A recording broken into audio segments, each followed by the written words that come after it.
When you hear the rhythm, start to move. Hi everyone, my name is Varya and this is Shameless Careers, a podcast about career change. Please subscribe to this podcast on YouTube and on podcast platforms to hear stories around how people look for and importantly find careers that they're passionate about. Today, my guest is Nuri Camrass. Nuri worked for 12 years at Bloomberg, with her last role being quant and alternative data specialist. She then moved to a tech firm Snowflake, and now she's a proud owner of her own business focused on holistic nutrition and transformative breathwork.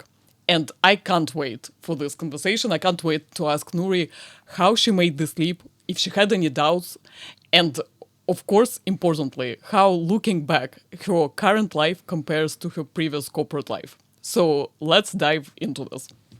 Thank you, Nuri, for being here. Thank you so much, Farah, and so grateful for being here in such a beautiful space.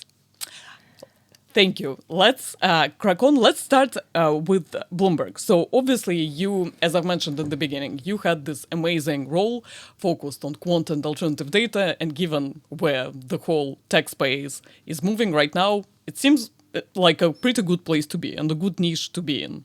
So can you tell me at which point did you realize that something is missing for you in this career? And yeah, what did it feel like? What kind of made you think that you probably have to move on from this career? Thank you so much for that question, Varya. Well, first of all, I wanted to say that I absolutely loved my time at Bloomberg in terms of really all the opportunities and the growth that it provided me and all the lessons that I took with me and the amazing people I met there. I think what I've realized in that journey is that I never really felt that I belonged to the place. And it's an interesting revelation because at the beginning, I was really trying to be kind of make the most of it, really go and explore different parts of the business, move around the company.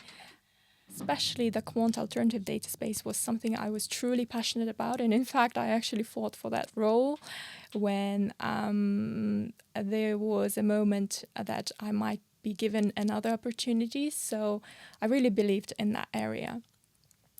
But maybe in order to answer to my question, I'll give you a little bit of a background story of kind of my origins and where I come from. And I think that will also explain my answer kind of in a broadest perspective. I come from a small country called Kyrgyzstan. My parents are both coming from humble backgrounds. So they come from large families, 11 kids on mother's side, 8 kids on my dad's side. So, and both really kind of had quite a tough lives. I think being kind of in that Soviet Union, which Kyrgyzstan belonged to at that time, and then going through the collapse and trying to really make sense, because once you're really living in sort of socialist economy and then literally sort of overnight things changing and trying to learn how to survive in market economy, for both of them, I think it was a big struggle. And obviously being their kid, I really sort of endured that experience, the life experience they had, because for them, life is really about survival. And I believe that if I then moved to another country, I mean, of course, Great Britain was an amazing place to come, and then go and get myself a job at a multinational corporation, I thought, wow, this is actually a great opportunity, right? And how can I not like this? This is amazing. I worked so hard to get there. So therefore, whenever I had a feeling of being off, I never truly acknowledged that. I was not maybe brave enough to say myself that this was a wrong career for me. So I kept going and I kept going and I kept trying. And I thought, here, I'll go on to this next role and I'll be happy. Here, I'll get another promotion. I'll be happy. Here, I'll get another salary rise and I'll be happy. But the more I tried, that kind of sense of unfulfilling happiness never really left me. And I think that's what just kept me going. And to be fair, I just kept going, yeah.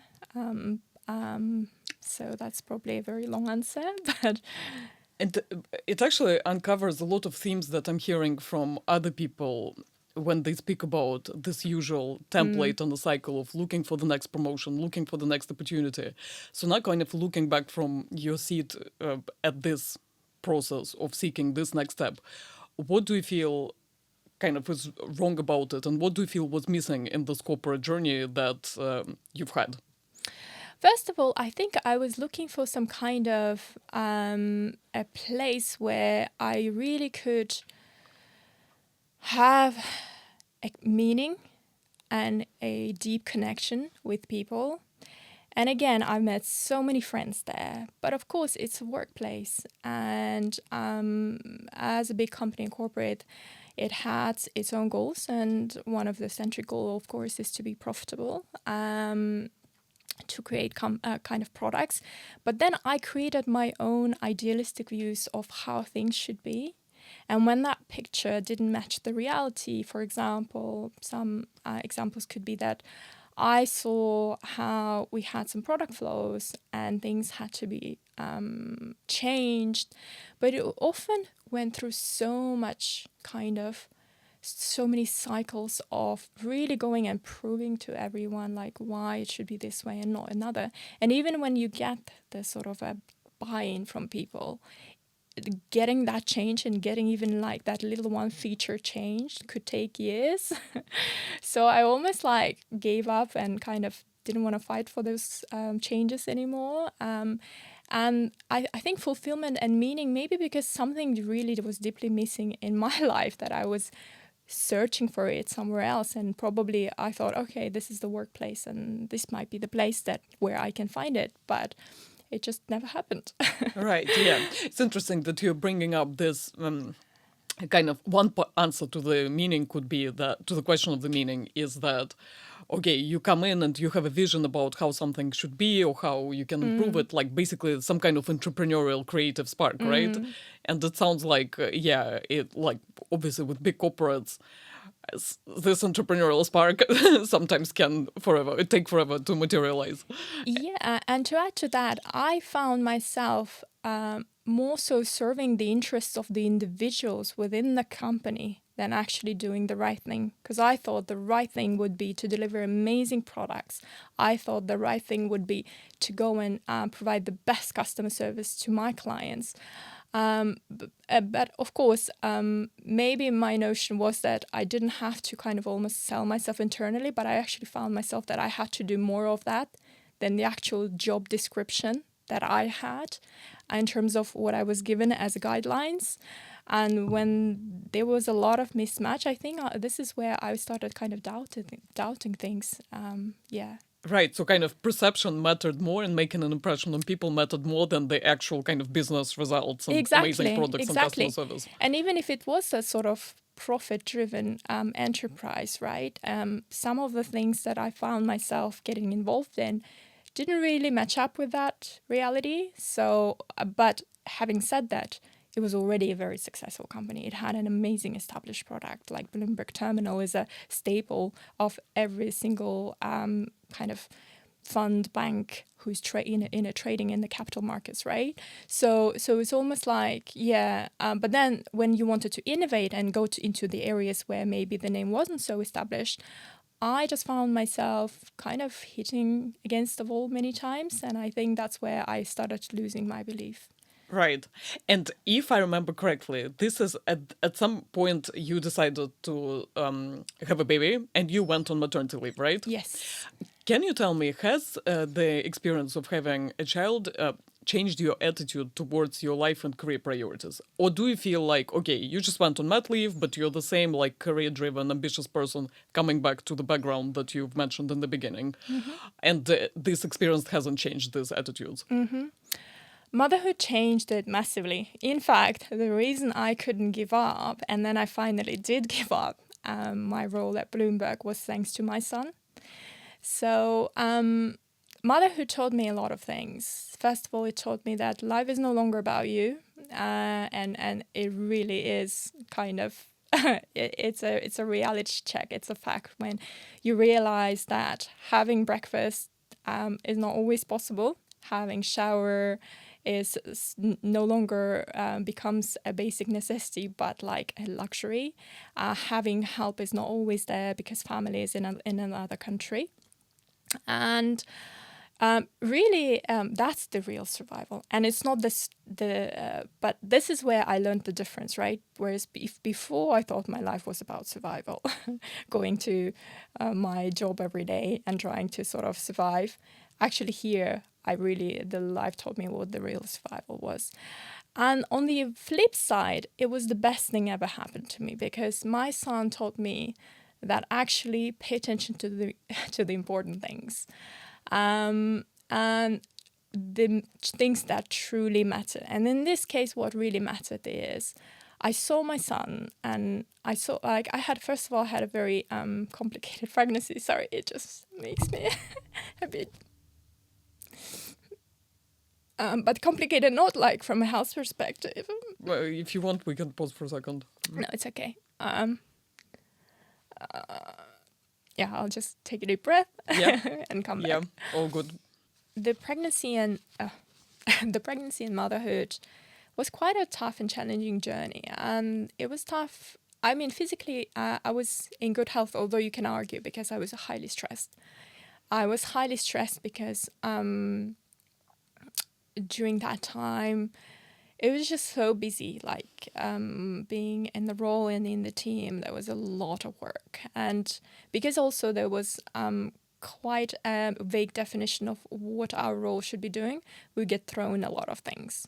That was while you still were pregnant, right? Yes. Before your mat that leave. was before my mat leave. And so what that happened, maybe I'll just kind of fast forward, is that the stress I have endured during pregnancy really affected my child, because he was a very sensitive baby and he would cry a lot, and it was actually difficult to soothe him at times. Sorry, I just get very emotional. And basically, that just taught me lesson number one. If you're trying to plan for a baby, you gotta try to create yourself as harmonious and as like a relaxed environment as possible. If you're highly stressed, unfortunately, it's gonna affect the fetus and it's gonna affect the baby, even if they are still in the tummy. Then it just then taught me things that, oh my God, like if that one little thing affected my kids so much, like, everything affects them, like literally our behaviors, the environment in our house. So I think that was the decision, when the decision came to me that I really have to quit this job. This is not conducive to my health. This is not helping us kind of to have that even... Oh, sorry, I'm losing it. Losing my thoughts now because I'm getting a combination of a lot of emotions and a bit of a nervousness. And I can imagine. So yeah, that situation taught me that you really got to prioritize your health before anything. And you know what? Like, it's really not worth it. If it's affecting then the health. Okay, maybe if it's affecting my health, then I kind of almost like can be okay, I can kind of live with that. But when I saw that affecting the health of my child, I was like, okay, that's it. I'm putting a stop here, hard stop. And yeah, and then I quit my job at Bloomberg, thanks to my son. And what happened next? How did you think about your next step at this point? Yeah, I promised myself that I am gonna actually very carefully choose my next career path, my next career option. And for me, since becoming a parent, it was clearly important that flexibility was a huge thing. So I wanted to make sure that I wouldn't be fixed to my designated hours, but that I could actually be in and out of the role. And let's say if I need to take a break during the day, then I could then just pick up my work later in the evening. So tech sector obviously offered that flexibility, because obviously you hear about that a lot, you speak to other people. So that was already a huge tick in the box. Then obviously I made a whole spreadsheet of what really mattered to me in the career. And there was things like innovative product, there was things like amazing culture, great people. And literally I started filtering every single role. And as I went to the interview process, I was very methodical about it. And I promised myself that I'm not going to compromise as I was searching for the next role.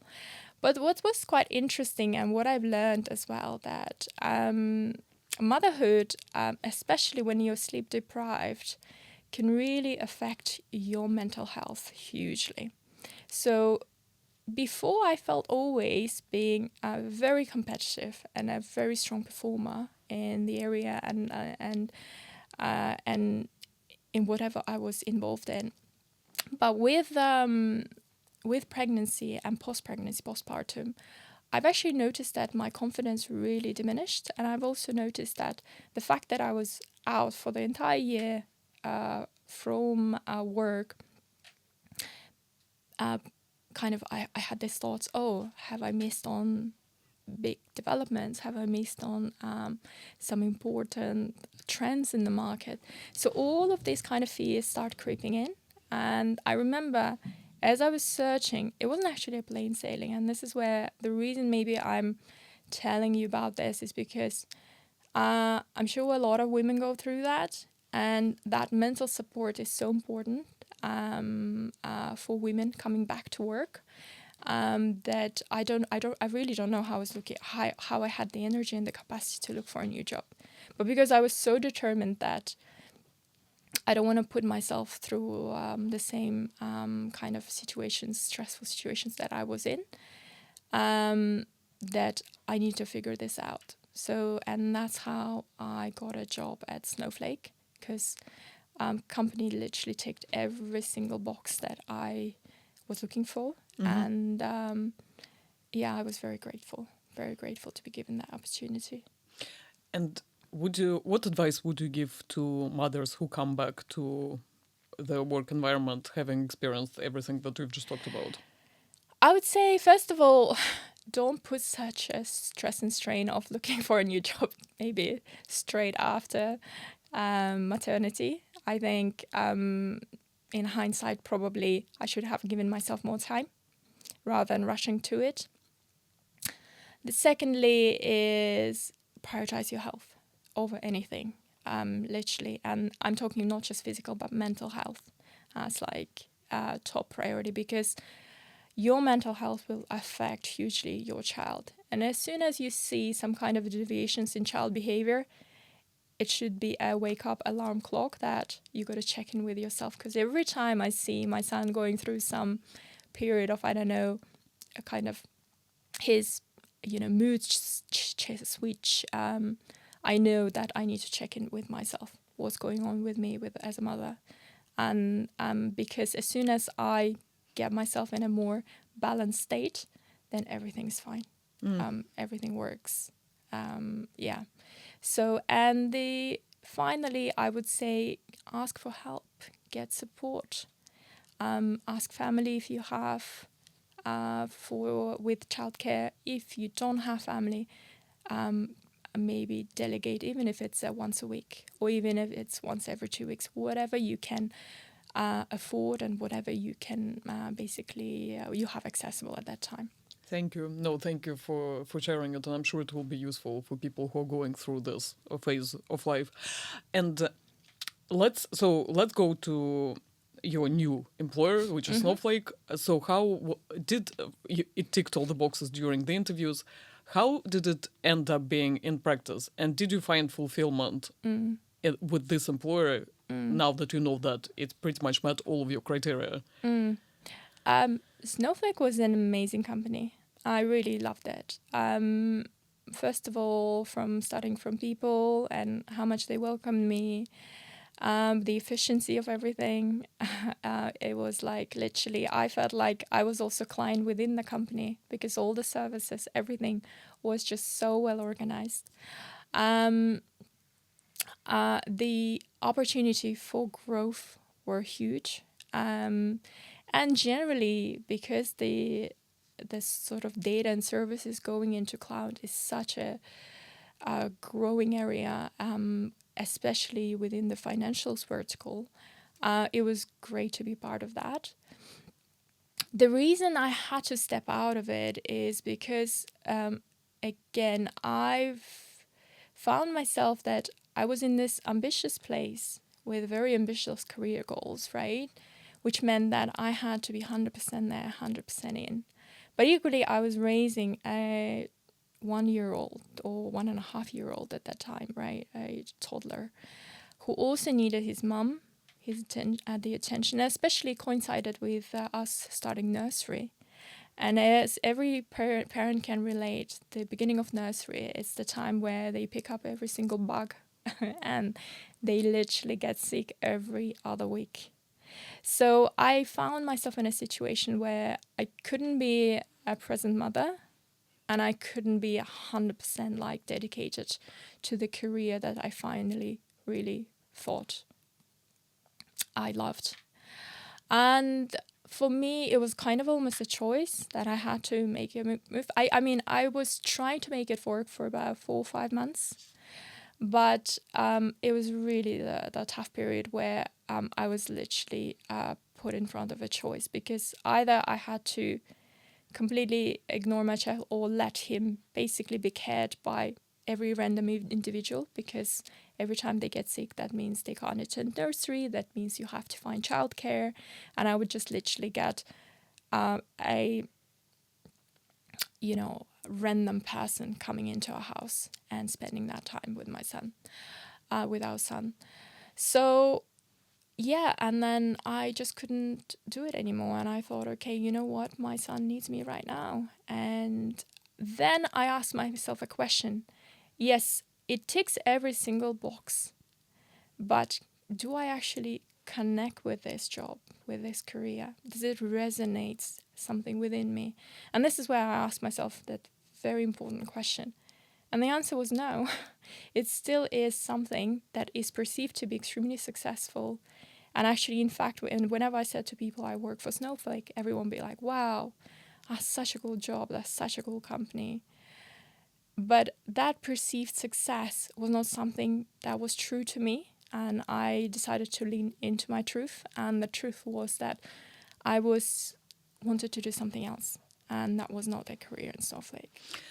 And let's pause on this a bit more, because obviously with Bloomberg, maybe this kind of, you could say, okay, bit of a bureaucracy, my entrepreneurial and my vision couldn't materialize. So here you have an employer where all of this is kind of there, and you can kind of shape things as you want them to be, etc. So can you tell me a bit more about how did you think about that is not enough and that doesn't resonate with you? Again, like same question probably as with Bloomberg, like what was missing for you now that you look back? Yeah. I think for the first time, I went from my head into my heart. So it was no longer about think, it was about feel. So I can't explain to you 1, 2, 3 reasons why it felt, again, wrong, because I stopped listening to my head. I actually started feeling.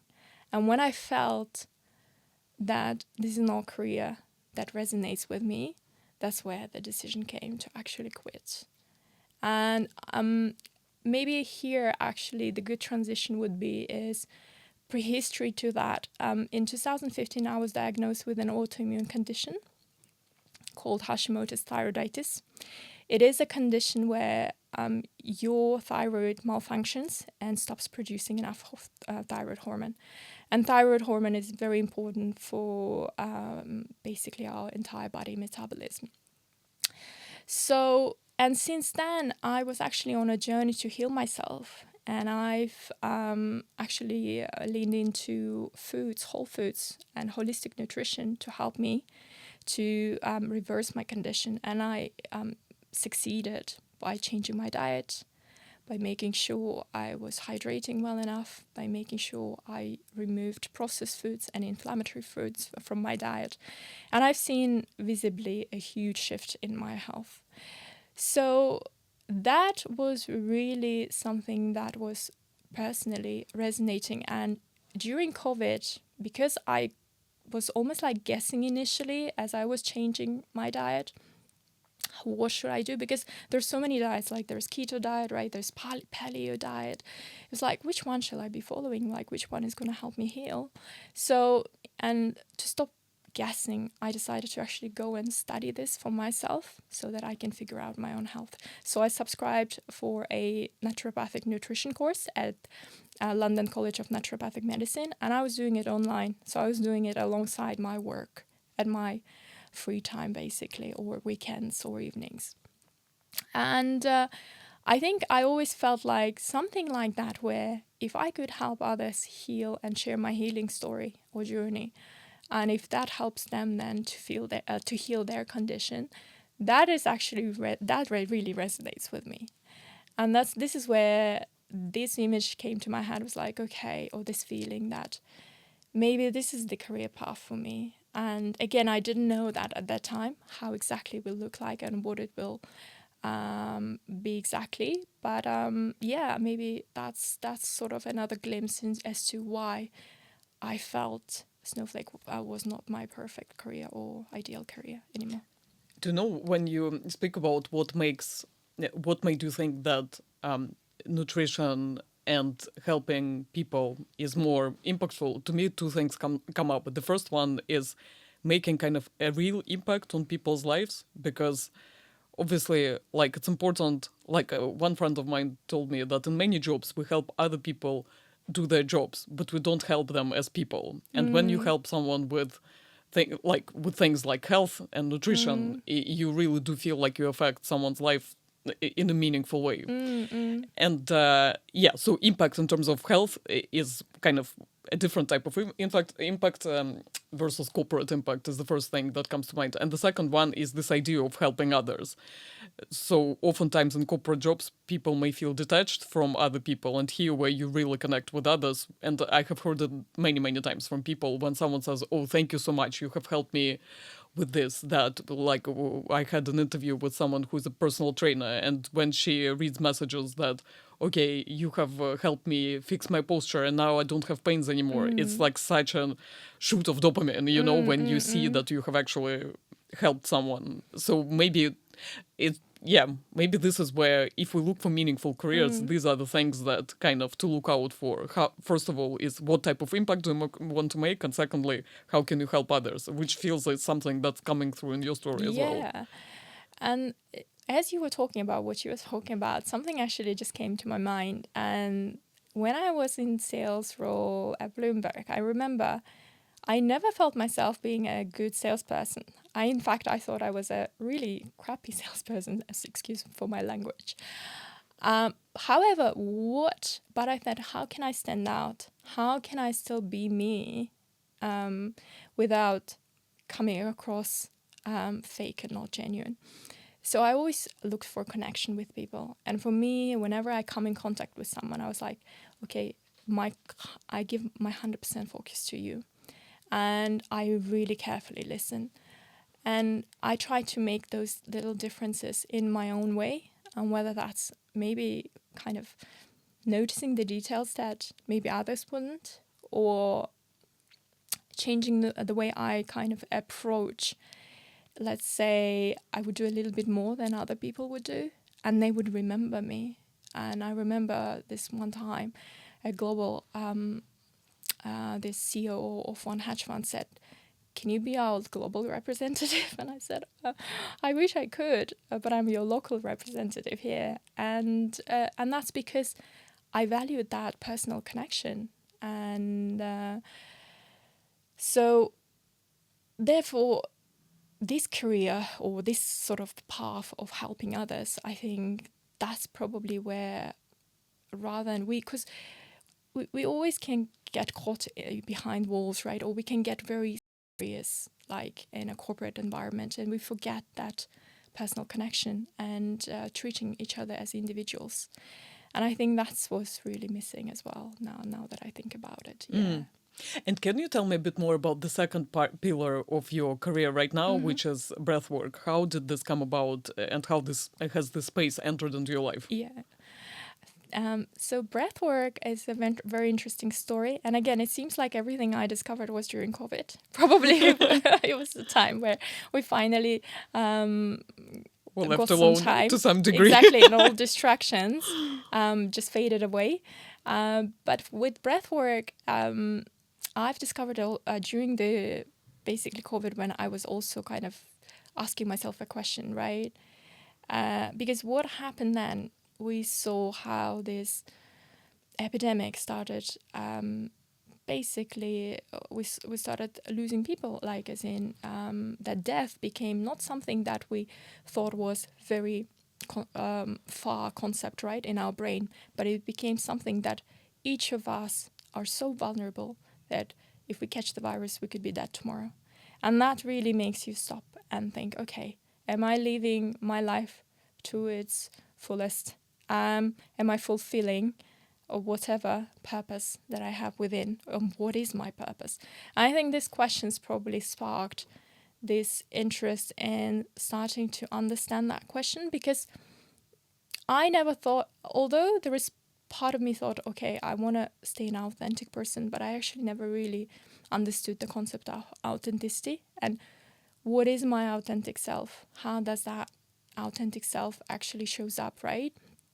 And breathwork was just one of those meditations which I just accidentally uncovered, and I just started doing it, and I started then practicing it. Because basically what really caught my attention is that connection with authenticity, because as we sort of diminish the walls of distraction and of this noise and of this maybe constant wiring that we get from our day-to-day life, right, from our surroundings, that how can we unlayer those things and get to the essence, get to the actual truth. And that's what really caught my attention. And I just, although at that time it didn't really make much sense to me, I just kept going. And I think the biggest commitment I did to breathwork was during my maternity, where I was doing breathwork every single day for 6 months nonstop. And the way it works, maybe to those listeners who've never heard of breathwork, it's an ancient practice. The ancient yogis used to do it in order to access the life force, or prana. But effectively, it's a breathing technique. Which helps to calm the nervous system, which helps to basically, because often when we are stressed, we reside in sympathetic nervous system, so our fight and flight response. But when we actually then calm down, we then sort of shift into parasympathetic nervous system. This is where we are in homeostasis. This is where all our body functions actually sort of function as normal. And stress, in fact, suppresses our immunity, in fact, suppresses our digestive system. And through simple breathing exercise, you can actually get yourself to a state of balance, of health. And I believe that I think a lot of the shifts that are happening in my life today and where I am today is thanks to breathwork. Because if holistic nutrition helped me to heal physically, then breathwork helped to heal my mind. Basically, that's the way I put it. And can you tell me a bit more about how does it manifest in your day-to-day life right now? So what type of business do you have? Mm-hmm. What type of consultations do you provide to clients on nutrition and on breathwork? My practice is still new. So I'm at the beginning of this journey, but I'm immensely proud with just starting. And I think a lot of us actually have huge fear of just starting somewhere. And this is where I think my approach is very different. If before I was striving for perfection, now actually I allow myself to make mistakes. And at the end of the day, I always remind myself it's not about me, it's about others who come into my space.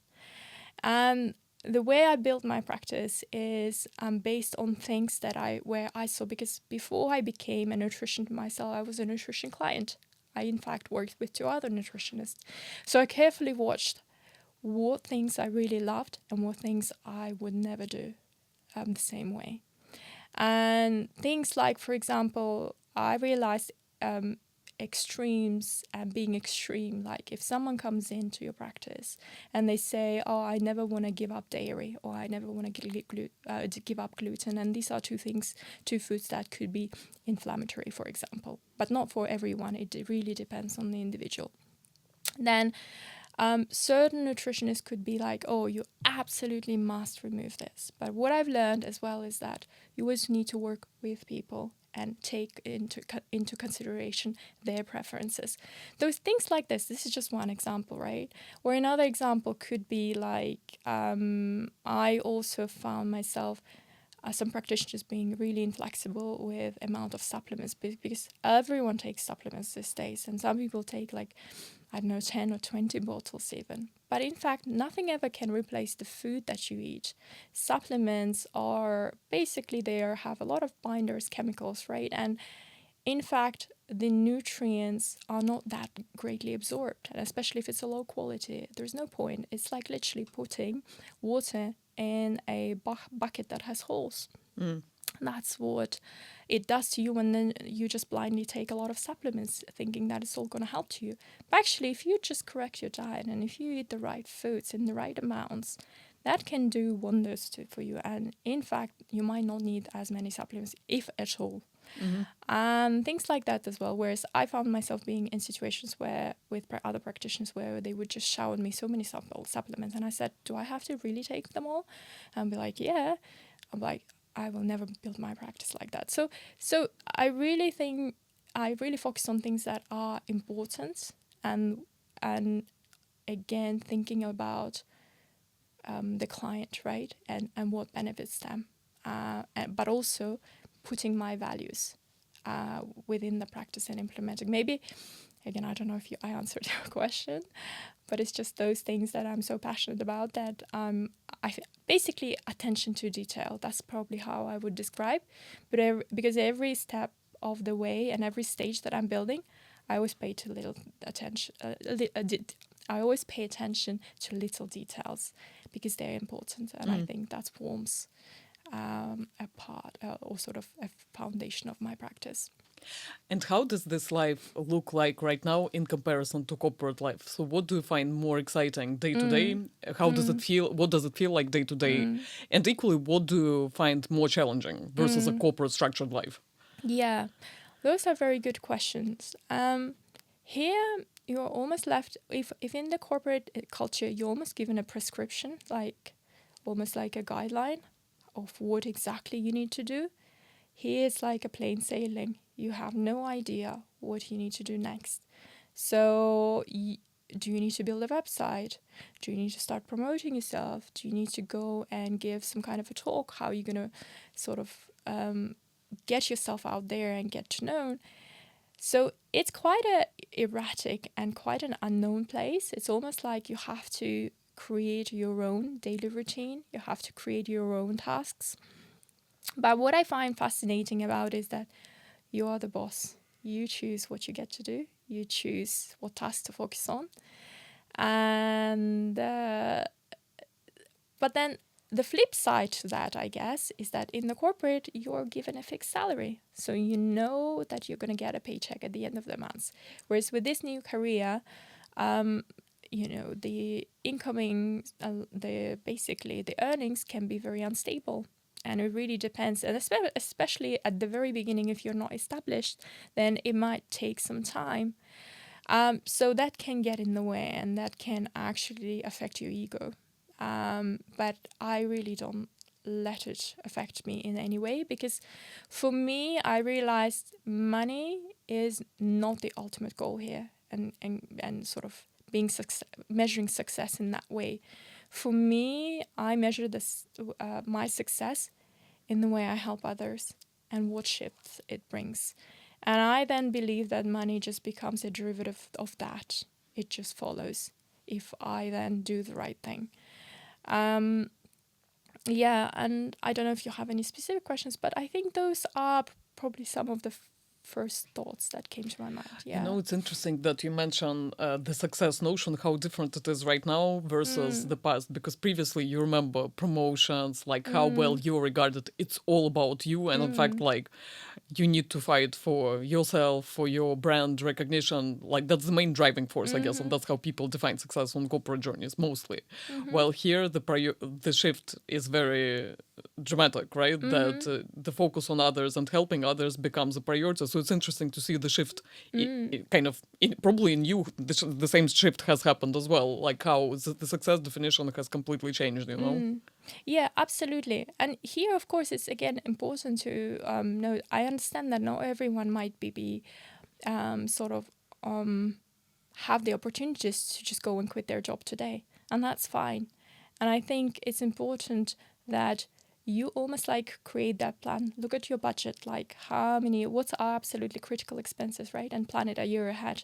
Then make sure you have a savings bucket. So save. Stop spending maybe on kind of items that you don't have to spend, because those are all things I've done. I actually created myself that kind of a support level, those savings that I could rely on in case that, you know, my business wouldn't take off immediately. Because let's be honest, we still need to pay for our bills, right? We still need to buy our food. We still need to kind of live our lives. So I might sort of describe this as a sort of kind of a dream life, but actually it has its own challenges. But at least I know why I'm fighting for it. Well, maybe not fighting, but really striving, because I don't like the word fight. Striving towards it is because it fully aligns with me and it fully aligns with my values. And on that, are there any times when you think back and almost like think, okay, there are all these other people who have stuck to the careers at Bloomberg and Snowflake, they're keeping to progress.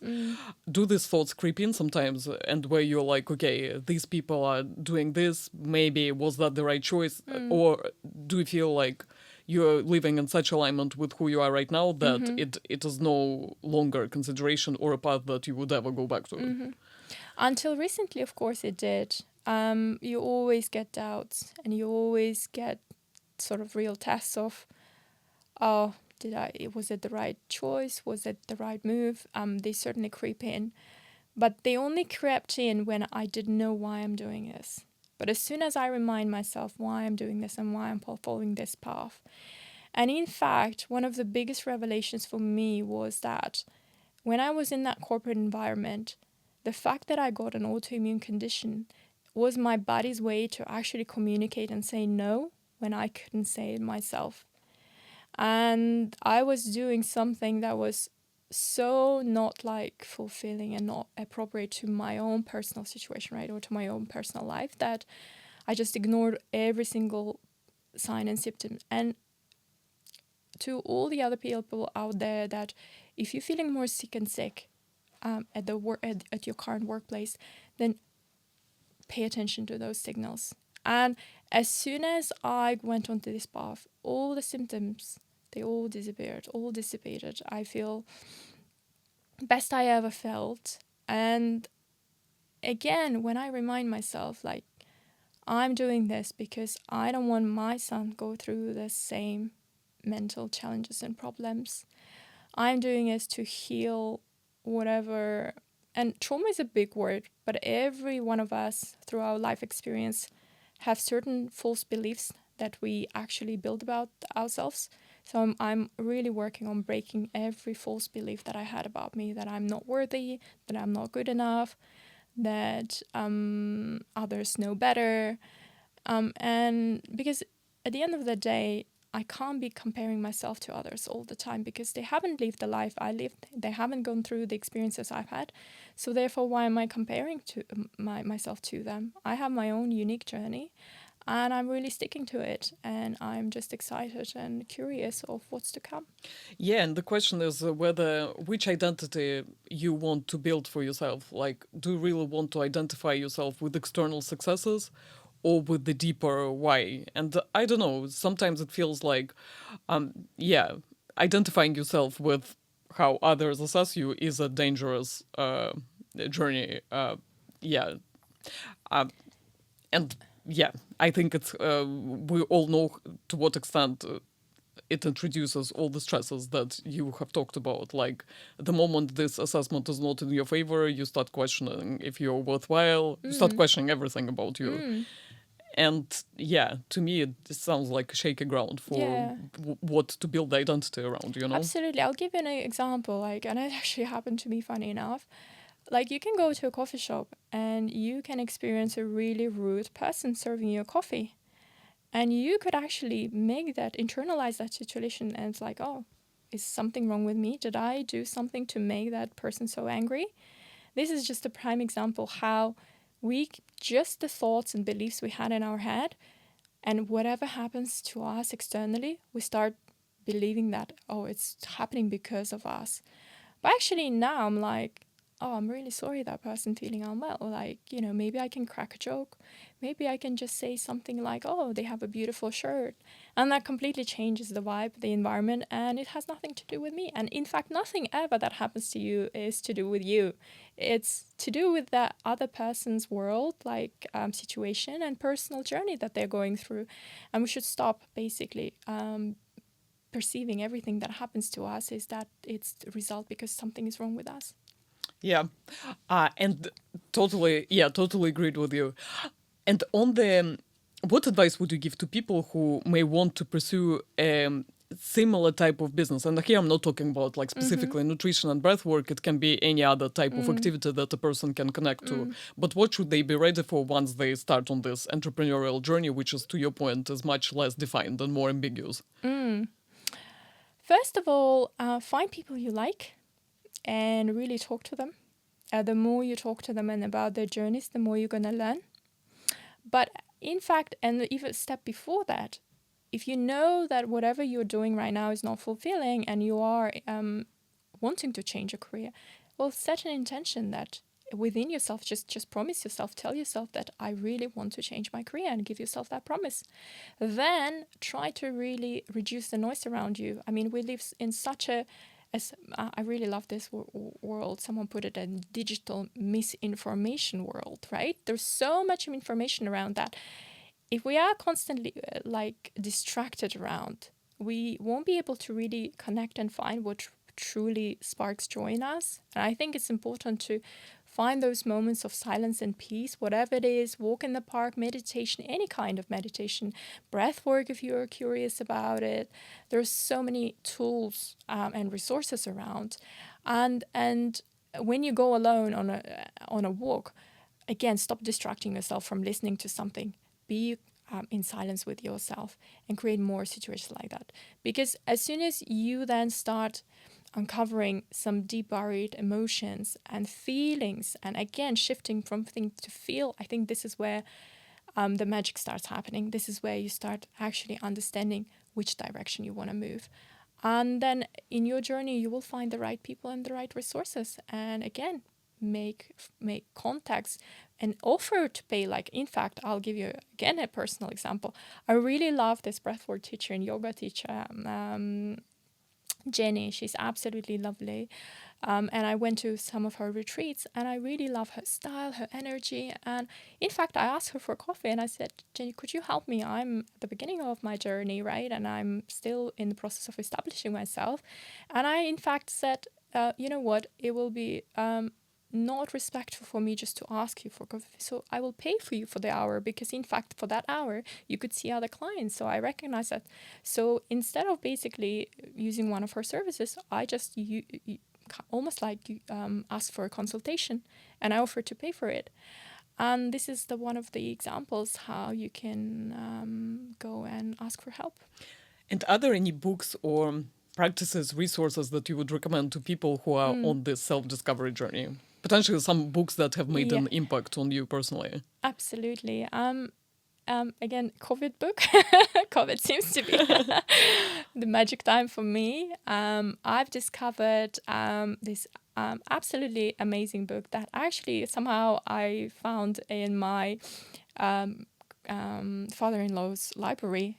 It was a spiritual book, but when I read some of the spiritual book like Eckhart Tolle, The Power Is Now, I think, I didn't quite understand much. I mean, I understood and I didn't. It was not as accessible. Whereas this book by Michael Singer, it's called Untethered Soul. It's just written so simply, so beautifully, but it really sort of explains the essence of unconditional love and explains how you can really connect with yourself. And that's probably the book I would recommend to every single person to read. Amazing. And trust me, after this interview, it will be downloaded on my Audible. So thank you. Thank you so much for sharing your very personal story. It means a lot to me, and I'm sure it will help others who are going through a similar journey. Just to know that they're not alone. And your tips have been really, really helpful and have certainly made an impact on me. Thank you so much, Varya. And it was such a pleasure to be with you today. Thank you. Thank you. Let's go.